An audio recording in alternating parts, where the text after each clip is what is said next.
Which one of the following statement is correct, कौन सी statement correct है ये हमें बतानी है। There is no vector space of dimension one, dimension one का कोई भी वेक्टर स्पेस नहीं है, ऐसा उसने कहा है। तो आर ओवर आर ये एक वेक्टर स्पेस फॉर्म करता है, यानी कि आप कोई सा भी फील्ड लीजिए और उसी को आप ले लीजिए ओवर दैट फील्ड या सेम फील्ड, तो वो वेक्टर स्पेस फॉर्म करता है। तो यहाँ पर उसकी जो डायमेंशन होगी वन ही होगी। तो there is no vector space, ये आपकी स्टेटमेंट गलत हो जाती है। फिर क्या है, any three vectors of a vector space of dimension three are linearly independent, कि कोई भी तीन वेक्टर जो वेक्टर स्पेस के आ रहे हो और वेक्टर स्पेस की जो डायमेंशन है वो थ्री है, dimension of V equal to three, तो कोई भी तीन वेक्टर जो होंगे वो लीनियरली इंडिपेंडेंट होंगे। तो यहाँ पर देख लेते हैं, अगर मैं एक वेक्टर वन जीरो जीरो बना लेता हूँ और दूसरा वेक्टर टू जीरो जीरो बना लेता हूँ और तीसरा वेक्टर थ्री जीरो जीरो बना लेता हूँ, तो ये जो तीनों वेक्टर हैं ये आपके एल आई हैं, क्योंकि लीनियर कॉम्बिनेशन है फर्स्ट के। तो ये तीन वेक्टर और तीनों जो वी से आ रहे हैं यानी कि थ्री डायमेंशनल से आ रहे हैं, लेकिन ये लीनियरली इंडिपेंडेंट नहीं, ये डिपेंडेंट है, तो ये स्टेटमेंट भी आपके गलत हो जाती है। आप ऐसे और भी बना सकते हैं, जैसे कि one one one, two two two और थ्री थ्री थ्री, तो ये सारे के सारे इसके लीनियर कॉम्बिनेशन है। There is one and only one basis of a vector space, actually यहाँ पर बेसिस दो बार लिख दिया गया है, vector space of finite dimension.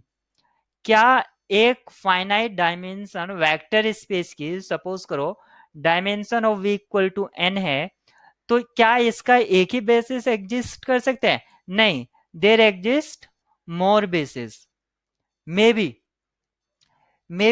More basis, ठीक है। और उनका मैट्रिक्स रिप्रेजेंटेशन अगर हम कर पाते हैं तो वो यूनिक होता है। तो यहां पर कहा है कि बेसिस क्या एक से एक ही होता है? तो ऐसा नहीं है। तो एग्जाम्पल आर थ्री ले लीजिए या आप कुछ भी ले सकते हैं, जैसे आर टू ले लीजिए। आर टू का जो बेसिस होता है वो वन जीरो और जीरो वन होता है। ये जो सेट होगा ये आपका आर थ्री आर टू का बेसिस है, आर टू ओवर आर।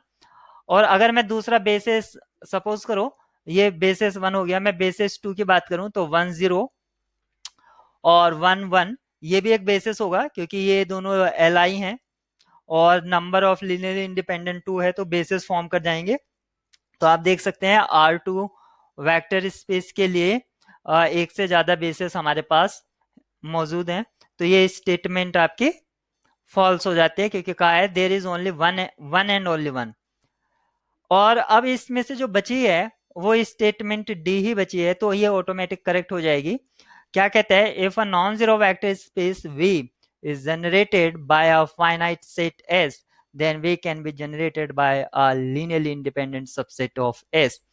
तो यहां पर कहा है कि अगर V जो है वो स्पैन है S से, यानी कि V जो है वो S जो है वेक्टर स्पेस का स्पैनिंग सेट है। और स्पैनिंग सेट क्या होता है? स्पैनिंग सेट होता है स्मॉलेस्ट जनरेटेड। और अगर ये स्मॉलेस्ट है तो स्मॉलेस्ट कह सकते हैं स्पैनिंग सेट। और इस